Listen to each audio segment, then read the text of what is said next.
Which dinosaurs would you use to mount for warfare? I think this is a question we've all asked ourselves at some point. And apparently I think it's a little bit more disappointing than you might imagine. We all imagine like a big T-Rex, like we're mounted on it, throwing spears down from it.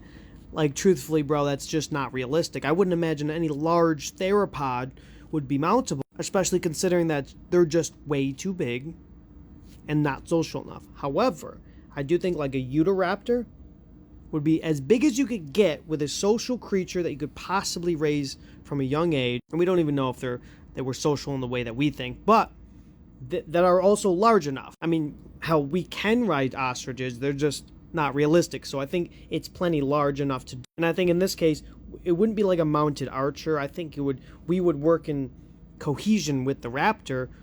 Like, they would grab a prey, we'd make sure it dies. We would keep our guys safe and they'd keep us safe. But I think mounted archers and basic formation breaking would be like something like a Triceratops. Although they are a little bit shorter than elephants, from what I understand, they were about the same weight. And with that motherfucker in front, dude, anything's possible. Another disappointing one would not just be theropods, but sauropods. I don't think we're mounting those guys.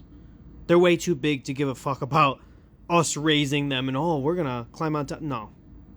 Let me see y'all get on a giraffe. That's not happening. Maybe the ones that are size of an elephant, but I just don't think, how do we get on top of them anyway? This one makes sense in my brain, because they already got armor. We don't gotta put armor on them. But it's like,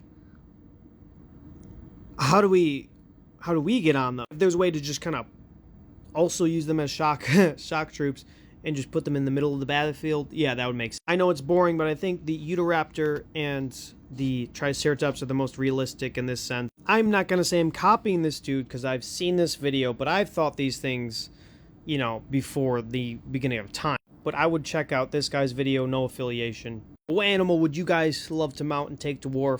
Let me know in the comments section.